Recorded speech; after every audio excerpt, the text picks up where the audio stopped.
espérenme. ¿Recuerda a alguien Coyote 13? ¿Quién es? Muy pocos. Bueno, este autor es el mismo de Coyote 13. Y en la mañana ya insinué el tema que íbamos a tratar hoy. En realidad es el del ideal y la mediocridad. Así como ayer en el taller de teoría política les mostraba yo los efectos del sexenio anterior y de cómo nosotros somos los culpables, los responsables de todo lo que ocurría entonces. Ahora les digo, por fortuna no tenemos que ir muy lejos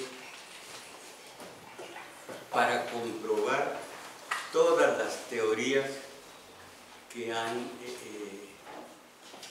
externado, explicado bien los analistas, lo que es el ideal y lo que es la mediocridad. Es algo que podemos observar perfectamente. Les digo que yo, por asunto de tomar un poco de cardio, voy al menos 3 veces por semana al gimnasio a hacer un poco de cardio, con pecho, pierna, hombro, espalda y brazo. Y veo el pavor, todos jóvenes, incluyéndome a mí, todos jóvenes, todos con barba y todos con celular, y todos entre una rutina y otra, sentarse a ver no sé qué en el celular. Algo detestable, pero así es. Entonces, toda la mediocridad hay en la tele, porque ni siquiera es radio, sino ya es tele. Están mandando puro. Un día le pregunté, ¿y eso cómo se llama? ¿Cómo se llama? Esa música, ¿cómo se llaman esas canciones horrorosas? Reggaetón, puro reggaetón, a todo volumen. Pero ¿será que tengo mal genio o será mi edad? Cuando yo llego, disimuladamente le bajan un poco. No le cambian, le bajan un poco. Solo el dueño se compadece y pone clásica. Cuando estoy solo, clásica, pero así le llaman, pero una música de concierto tan baratita que son puros pedacitos y de algo que no es precisamente lo mejor. En fin, estoy cerca de la mediocridad en torno a la casa. Se capta fácilmente esa clase de mediocridad, música barata, risotadas, todo lo que ya sabemos que significa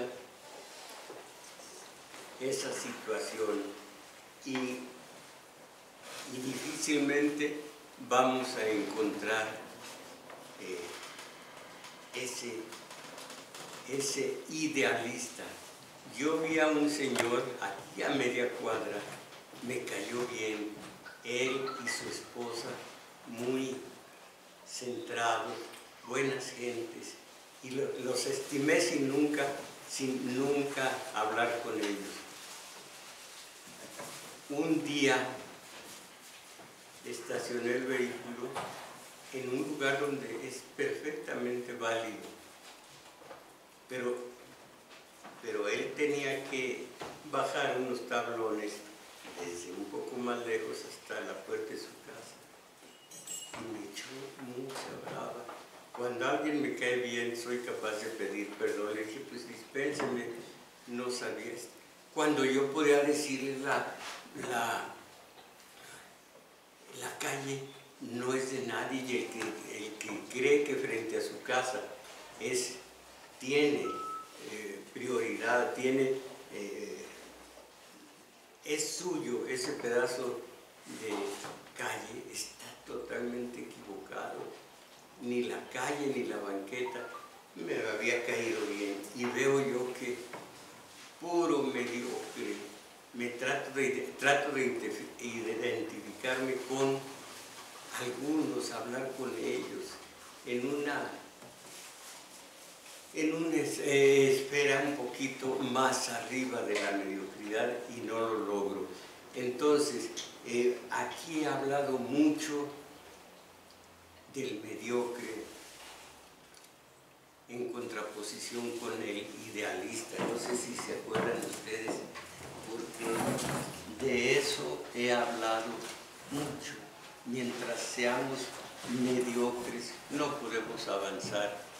Por lo pronto, en este taller de lectura, ni en el de ayer, en el de los sábados, teoría política, les he citado al filósofo que dice: cuando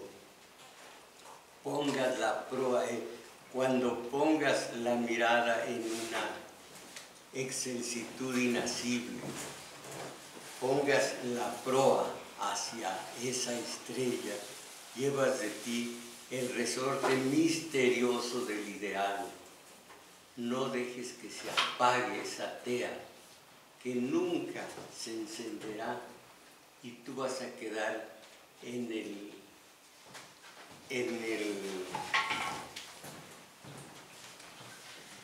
la categoría de basofia humana, fría y echada a perder.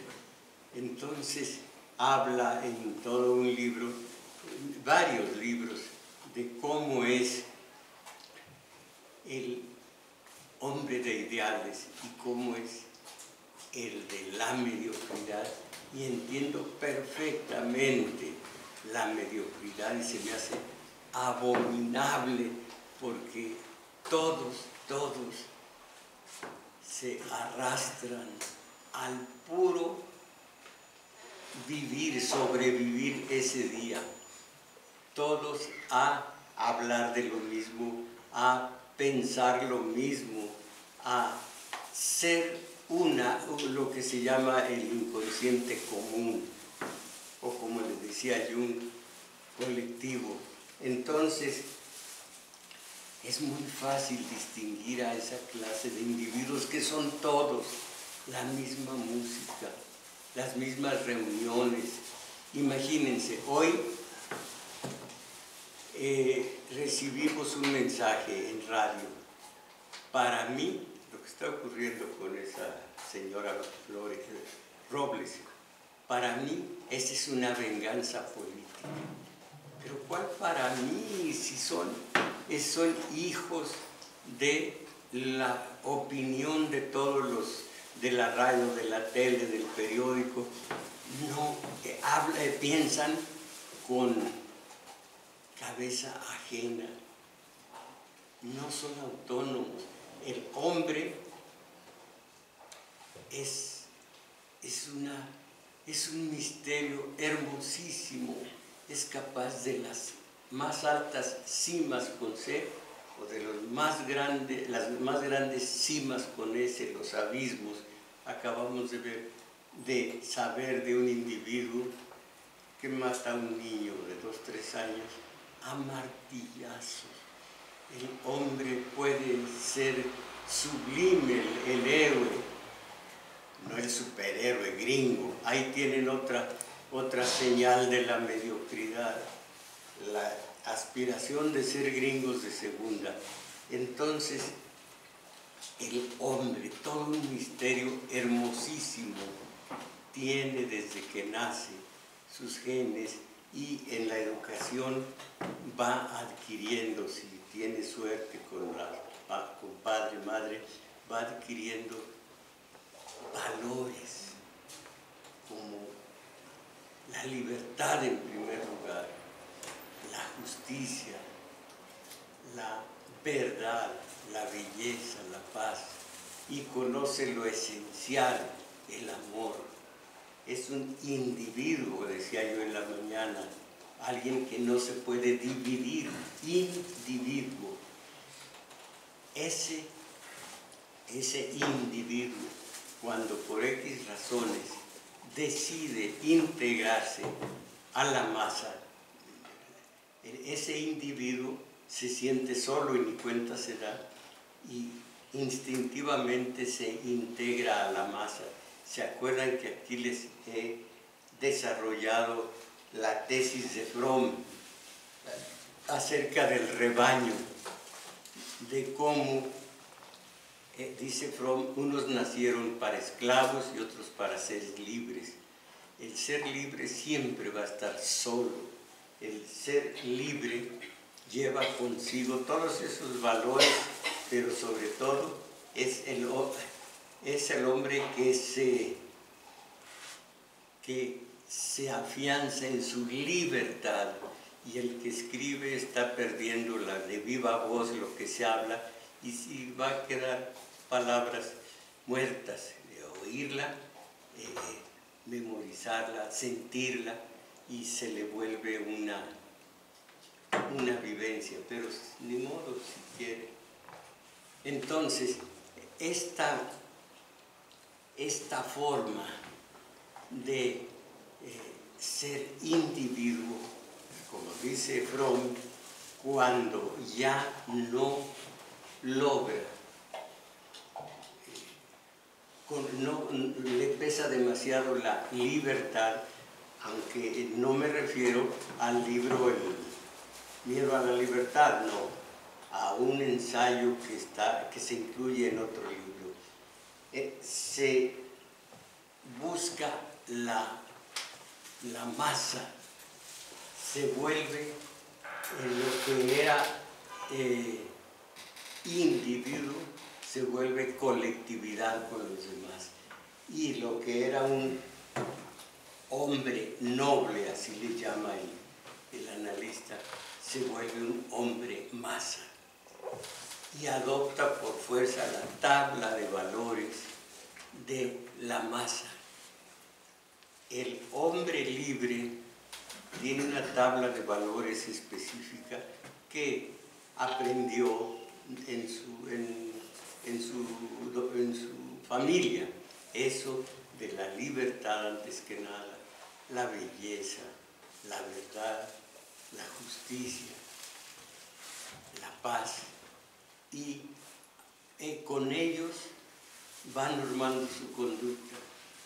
Deja de ser individuo y se vuelve colectividad, y entonces eso es lo peor. La tabla de valores que norma su conducta es la de la masa, y la masa es mediocre. No salió de la universidad, no leyó mucho, no leyó nada, todo lo mamó en la televisión, en la radio, es experto en escuchar y asimilar las teorías sobre el fútbol, sobre las vedettes. Esa tabla de valores es la que va a recibir quien, cansado de ser libre, se integra a la masa, y esa masa, con esa clase de valores, entre comillas, es la que llega a los linchamientos. Y les decía yo en la mañana, ¿se imaginan a un catedrático de la UNAM participando en un linchamiento? Se necesita solo esta clase de gente. Y cómo estuvo a la mano el ejemplo mejor acerca de lo que es el individuo y lo que es la masa, en esto que ocurrió, como les dije en la mañana, con la marcha de las mujeres que exigen que el respeto a sus derechos humanos. Pero miren, como les digo, una joven, con todo lo que la joven significa para la comunidad, lo que es una joven, cuando siendo individuo se convierte en masa, ya lo vieron anteayer.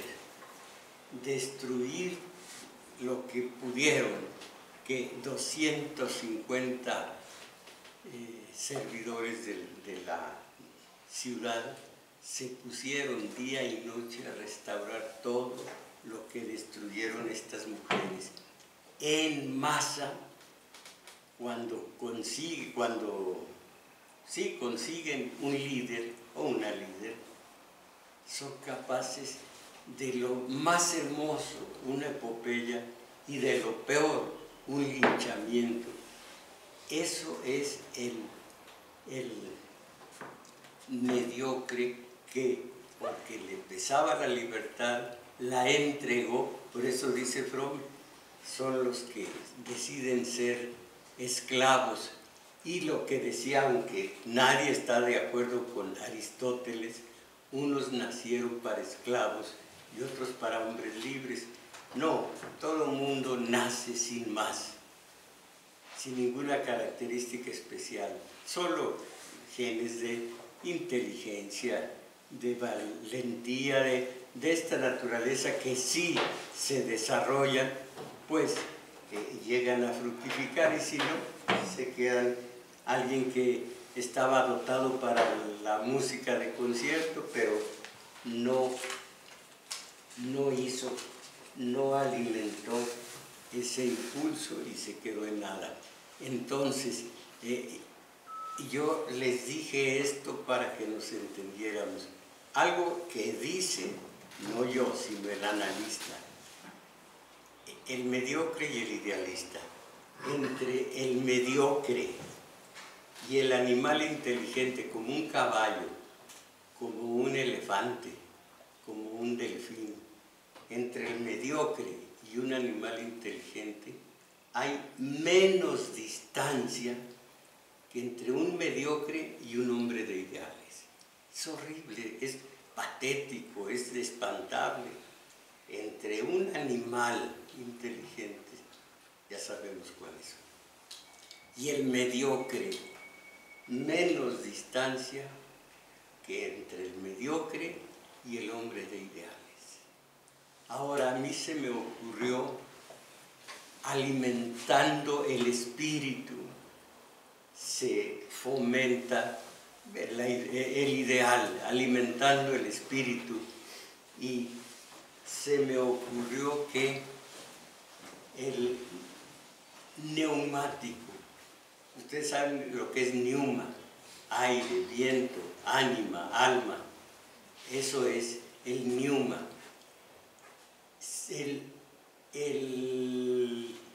La llanta que tiene sus 30 libras de neuma, de aire, está perfecta. Cuando tiene menos de eso, comienza a curvarse malamente y a estar ponchada al rato. El neuma es lo que mantiene en buenas condiciones el neumático para que pueda hacer su labor, la llanta, el neumático. El neuma es ese aliento, ese espíritu al que nosotros, a base de lecturas, de visitas a museos, de escuchar a Bach y todo lo que puede reforzar ese neuma, ese espíritu, nos lleva precisamente a la condición de hombre de ideales. Pero vámonos a la pura tele y al puro reggaetón y a la pura carcajada y a todo lo que nos está diciendo el poder a base de sus medios y a base de sus propagandas, y toda la manipulación que recibimos desde ese ambiente totalmente enrarecido y sucio. Al rato vamos a decir, para mí esto es una venganza, lo que hace rato me dijeron en un recado. Qué expresivo y cuánta prueba de la mediocridad de que estamos rodeados. Y eso simplemente estamos más cerca del animal inteligente que del hombre de ideales. Se me ocurrió otro símil, que fue cuando el espíritu tiene una determinada dimensión, un tamaño. Cuando lo vamos alimentando, hagan de cuenta que es una pecera. Cuando somos mediocres es una pequeña pecera que solo puede alojar charalitos, dicharajos, la sabiduría popular, que no es sabiduría para nada, pero le llaman sabiduría popular, los dicharajos que toman como evangelios chiquitos toda la toda la absoluta mentira en el mediocre. Estos dicharajos, ¿cómo se llaman? Refranes. El refrán. Es otra, bueno, vamos a dejarlo en refrán, los refranes. Y están platicando y viene el refrán. Proverbio era la palabra que buscaba. Los más detestables para mí, como mi granito de arena, no está para lanzar las campanas a vuelo, para romperse las vestiduras, tapar el sol con un dedo. Tiene el mediocre todos los refranes a la mano para su comunicación con otro mediocre. ¿Y qué comunicación? A ras de suelo. Es el pobre que a ras de los suelos no vive, sobrevive todos los días. Y qué fortaleza para cada día. Lo mismo, ir como Sísifo a levantar el piedrón durante 8, 10 horas. Es una sobrevivencia y una rutina aplastantes, que son las que alimentan, en las que vive este individuo. Entonces, cuando no lee, cuando no se cultiva, cuando no alimenta su espíritu, una pequeña pecera para pescaditos de un tamaño muy pequeño. En cuanto va alimentando su espíritu, esa pecera va volviéndose cada vez más amplia, más extensa, más honda, y puede alojar un verdadero amor, no el de estos mediocres que porque le ven a ella en un momento determinado minifalda y bonitas piernas, a casarse con ella. A los 2, 3 años, pregúntele cuando anda detrás de una vecina, de una secretaria del jefe, ¿por qué si tú eres casado? Ya 3 años o 5 años con mi vieja, ya que le veo a la vieja, ya no hay nada.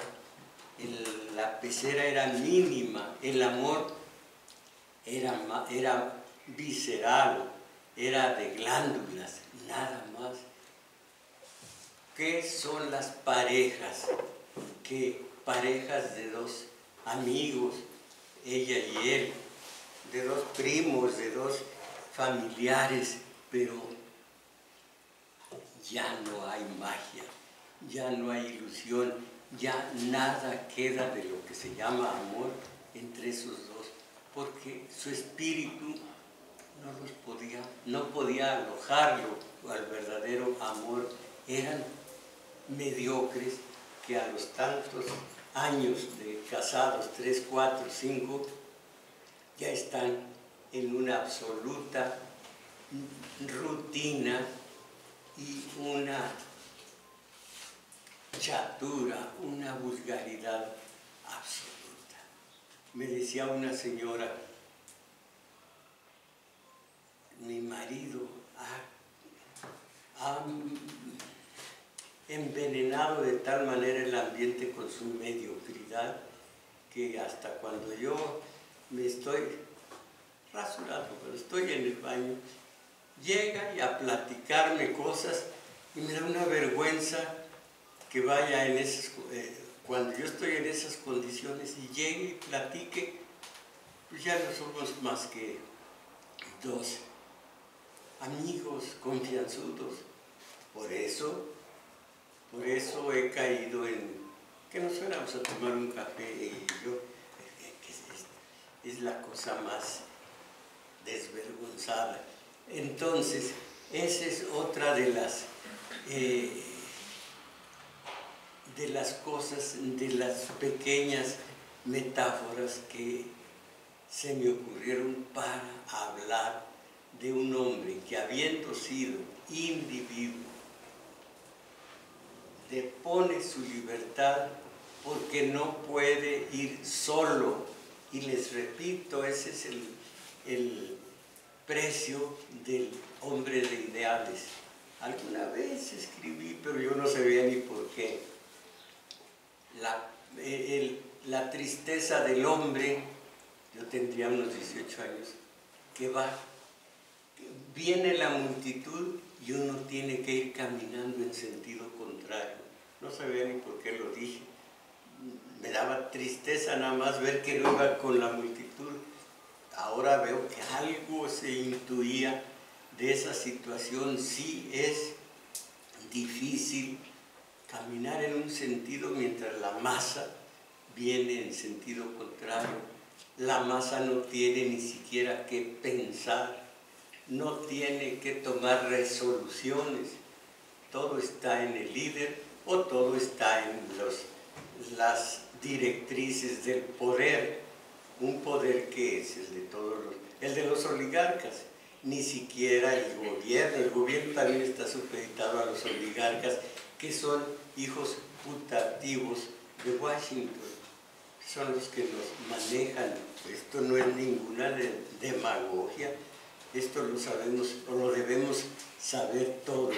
Entonces, este es el mediocre, abjuró de su libertad, no está solo, todos piensan con cabeza ajena y todos opinan lo mismo, con matices, pero lo mismo, porque lo han extraído de esa perversidad que reside en los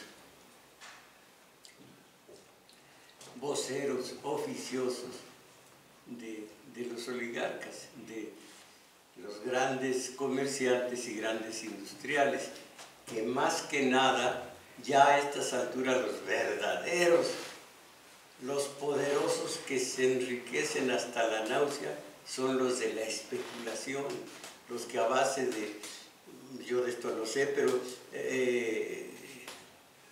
una computadora, algo más allá de la computadora, un clic y ya multiplicaron su dinero o ya se fueron al abismo porque perdieron toda su fortuna. Los especuladores son los que más dinero sacan del dinero que invirtieron. Ustedes saben que la Edad Media tuvo muchas ventajas. Quien la lee, quien la estudia, llega a esta conclusión. Los mediocres no, nomás dicen, no, la Edad Media era oscura, era pésima, no había nada, todos eran curas fanáticos. No es cierto. En la Edad Media se prohibía que el dinero diera dinero. Por lo mismo se prohibía el agio. No había prestamistas, estaban prohibidos.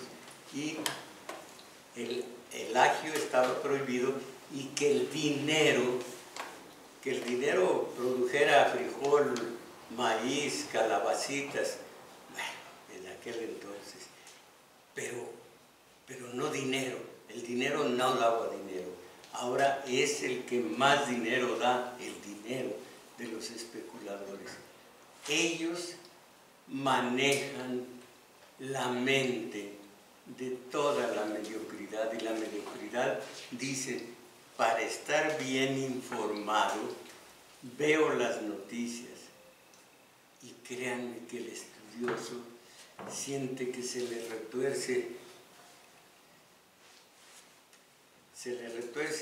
el ánimo, iba a decir algo feo, se le retuerce el ánimo porque no sabrán, no se dan cuenta que esas noticias están perfectamente manipuladas, pero eso es obvio, no gastaron millones en su radio, en su televisión, en sus periódicos, para decir la verdad, así sea contraria a ellos.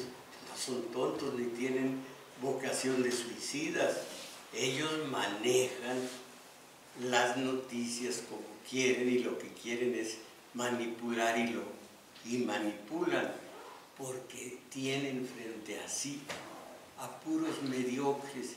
¿Cómo históricamente iba a atreverse Peña con los suyos a robar de esa manera inaudita si no supiera que enfrente tiene mediocres que aguantan, reniegan, eso sí, a reniegos y al catálogo de buenas intenciones. Es que el gobierno debería, es que deberíamos, y ahí se queda, en el reniego. Tienen cerca el licor, tienen cerca la tele y sobre todo el clásico pasecito a la red. No sobre todo, ese es un agente más. Estos mediocres que nunca harán nada porque tienen vuelo de gallina, cuando este país y cualquier país y ellos mismos y nosotros necesitamos vuelo de águila. Tienen un vuelo de gallina y nada más. De esos es perfectamente este relato una réplica perfecta. Y tengo dos versos, no son poesías, dos versos y era un par de textos acerca de la mediocridad, pero que leí hace 8 o 15 días de Vallejo es precioso. Algo semejante es de Pablo Neruda, pero caramba, Pablo Neruda es un mediocre junto a los grandes. Y nos encandila con sus 20 poemas de amor y una canción desesperada y demás. Oigan, esto que es de los mediocres, y luego el relato y Estáis muertos de Vallejo. El sapo y la luciérnaga es una fábula sin autor. Sobre la verde alfombra, un insecto de luz tranquilo estaba, y modesto, ocultándose en la sombra, sin saberlo, brillaba. Un sapo vil, negruzco y enlodado, salió de su agujero, y su baba escupió de envidia hinchado contra el insecto, fúlgido lucero. Dios mío, ¿qué te he hecho? El pobre exclama. ¿Por qué razón tu cólera se inflama? ¿Por qué con sucia baba me mancillas?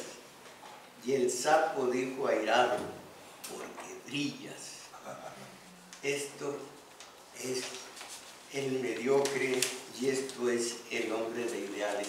Y este otro, bastante forzado en su concepción, en su forma de tramarlo, como dije en la mañana, un poeta muy malo que es Salvador Díaz Mirón, asesino además, que escribió de Victoriano Huerta, cuando pasa va dejando el aliento maravilloso de su grandeza. Era el coñac, como decimos en el pueblo, era el coñac, pero un servil como este lo alabó asquerosamente. Pero esto, aunque no son más que unos versos, pero para lo que vamos a leer y a oír del relato, viene muy bien. Es difícil de leer porque está muy entramado de una manera forzada. Sé de un reptil que persigue la sombra rauda y aérea que un ave del paraíso proyecta sobre la tierra. Desde el azul en que flota, iris vivo de orlas negras. Bueno, conozco un voraz gusano que perdido en una ciénega acecha una mariposa que flor matizada y suelta ostenta en un aire de oro sus pétalos que aletean. Este final es el que vale. Odio que la oscura escama profesa a la pluma espléndida, inmundo rencor de oruga, eterna y mezquina guerra de todo lo que se arrastra contra todo lo que vuela. Aquí ni siquiera esa pugna. Para el mediocre, el hombre de ideales no existe. Ni eso hay aquí en el mediocre.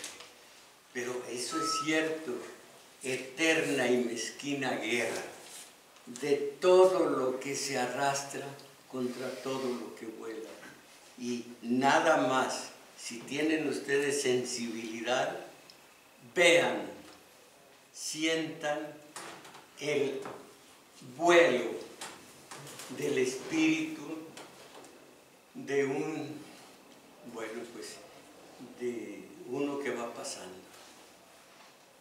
Nada más con sensibilidad capten esa forma de ser tan absolutamente plana, vulgar, donde, como les digo, el máximo vuelo es el de gallina. Y Justino es precisamente un retrato de ellos. Lo leo también con un poco de dificultad porque está lo he adaptado porque era muy extenso y muy prolijo. Lo he adaptado, así que tengo que brincar de un párrafo a dos o tres suprimidos y así, pero ustedes aguanten. Comienza así. Justino, fíjense la caracterización tan buena. Justino es un modesto empleado de tribunales, chaparrito y enteco, miope, casposo, lleva siempre la garganta ceñida por una mascada de lana sucia, grasienta, resobada.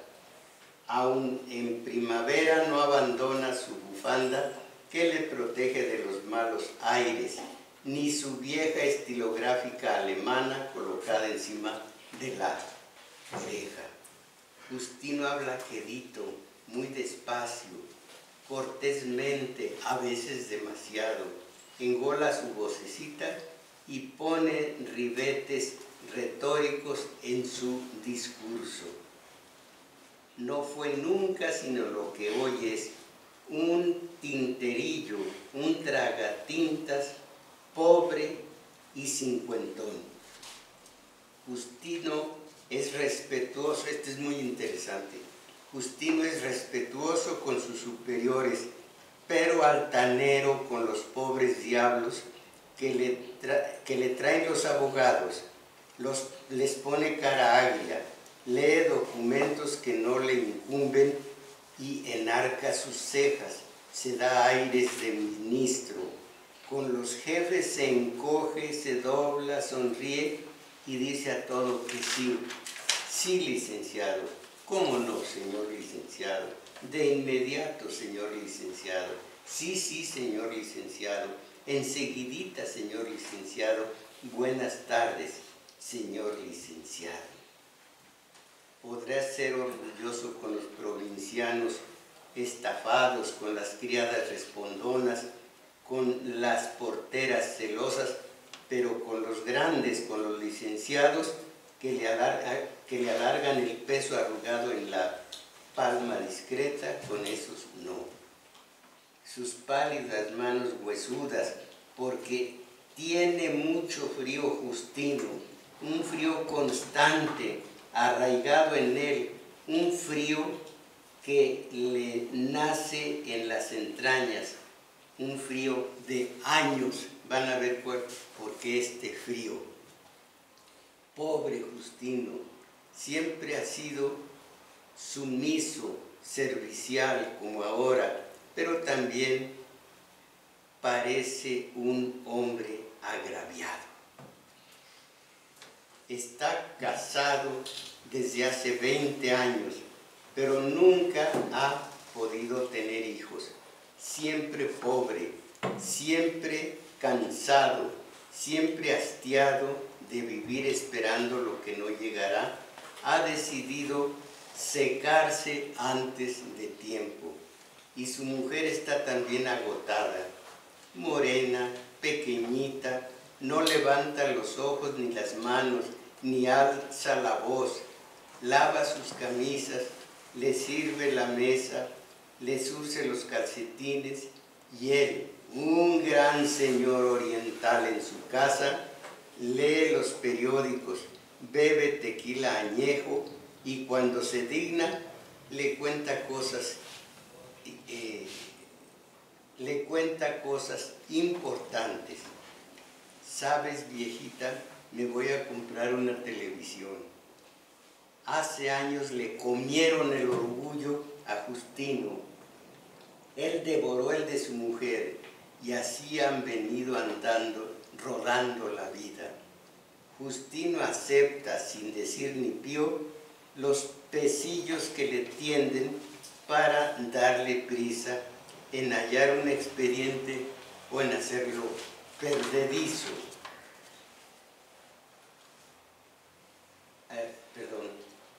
Pero no le gusta en lo absoluto. Hay antes algo interesante. Le gustan los tacos de la esquina, el tequila de San Ángel. Le gusta ser humillado por los grandes, humillar a los pequeños. Le gustan los muslos de las secretarias, pero no le gusta en lo absoluto su mujer. Desde que ocurrió aquello, la aborrece con toda su alma.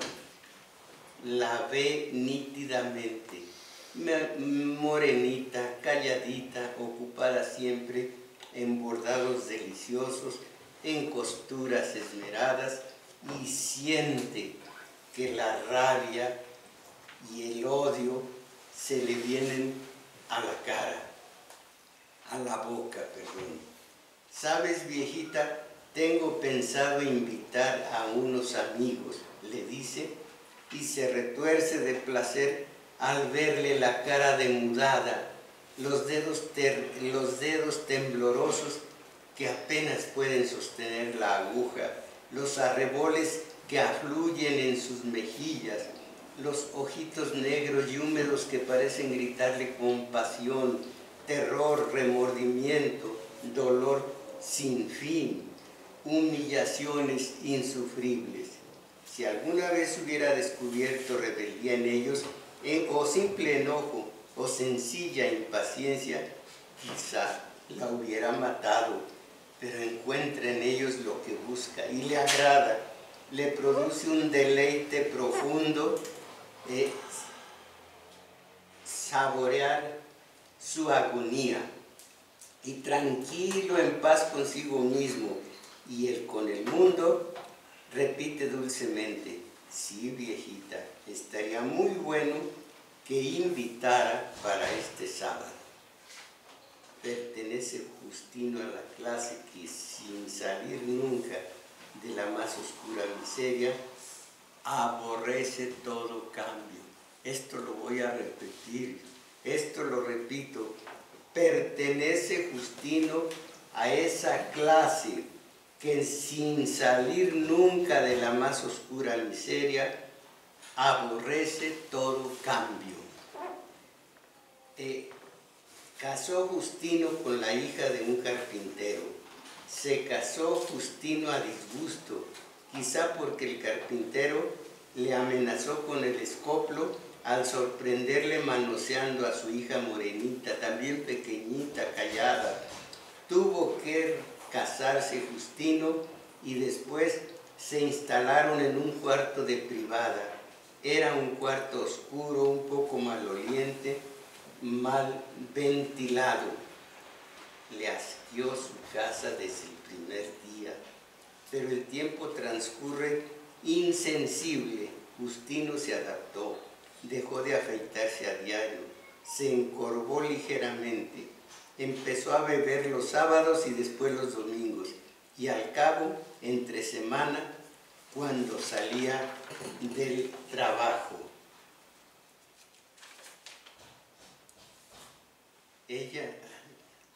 Ella regaba su casa, llegaba a su casa, le recibía a su mujer pequeñita, silenciosa y obediente. Justino gruñía un saludo y sorbía la sopa aguada sin decir palabra. Se fumaba un cigarrillo, se sentaba a leer un folletón francés lleno de picardías que le encendían las cejas. Su mujercita, muy humilde, le tapaba muy tapada, a veces le pedía el gasto, y él, viéndola de reojo, le soltaba un bofetón que le hacía tambalearse en el butaque. Y es que Justino siempre fue quisquilloso. Creía que no tener hijos podía ser visto como falta de hombría. Los jefes, que entonces cargaban pistolas, se lo decían riendo. ¿Ya probaste la sangre de gallo, Justino? Él, humillado, se frotaba las manos y sonreía, pero una cosa eran los jefes y otra era su mujer. Qué pequeñita y linda, qué trenzas tan negras las de su mujer, pero no sabía leer ni escribir, no era una dama. Una tarde, más cansado que de costumbre, no obtuvo ánimos para pasar por la cantina y se fue directamente a su casa. En la privada encontró los mismos perros, los mismos niños, las mismas comadres, pero la puerta de la casa estaba cerrada, echado el cerrojo. Su mujer no había encendido la luz y no podía ver nada a través de la ventana. Le gritó que le abriese, nadie contestaba. Condenada, recondenada, floja, masculló entre dientes y como estaba de mal humor, empezó a patear la puerta podrida. En eso se abrió súbitamente y salió una sombra que se abrochaba los pantalones. Buenas noches, don Justino, buenas noches. Era el primo de su mujer, un muchacho recién llegado del rancho, un mocetón al que había conseguido alojar en el cuarto vecino, justamente al lado de los excusados. Justino permanecía petrificado. Entró en su casa como un autómata. Su mujer, deshechas las trenzas, se bajó el refajo y se subió la sábana hasta la cabeza como si ya estuviera en el depósito. Desde entonces le entró a Justino ese frío perenne que le anida en los huesos. Se sentó en una silla, hundió la cabeza en las manos y empezó a pensar en medio de la más completa oscuridad. Podía oír la respiración entrecortada de su mujer, la charla de las comadres, los gritos tardíos de los niños en la privada. Olía a orines, a sumidero, a frijoles quemados. Y él se sintió abrumado de pequeñez, de humillación, de rencores insaciables. Lo primero que se le ocurrió fue sacar la pistola herrumbrosa y dejarlos tendidos. ¿Y con eso qué gano?, se dijo, y lo pensó mejor. Tuvo ideas de serenarse, le alegraron incluso. Se levantó un poco más encogido, pero más sosegado, muy dueño de sí. Vístete, viejita, que vamos a buscar a tu primo. Y ella, pequeñita, temblorosa, como siempre, sumisa, se vistió y se quedó de pie baja la vista, mirando idiotizada el suelo. La tomó de la mano, la condujo fuera, buscaron en el cuarto vecino, en los excusados, y al cabo lo hallaron escondido debajo de un lavadero. El joven apenas llegaba a los 15. Don Justino, por su madrecita, don Justino, ¿qué? ¿No que muy hombre? Por favor, don Justino, no me mate. ¿Y quién habló de matar? Yo soy gente decente, mejor salte de ahí. Los encaró, se miraron azorados un instante y se quedaron con la vista en las piedras y el barro. Las comadres creían que se hablaban como amigos, como parientes, pero don Justino permanecía muy serio, concentrado en sus propios pensamientos.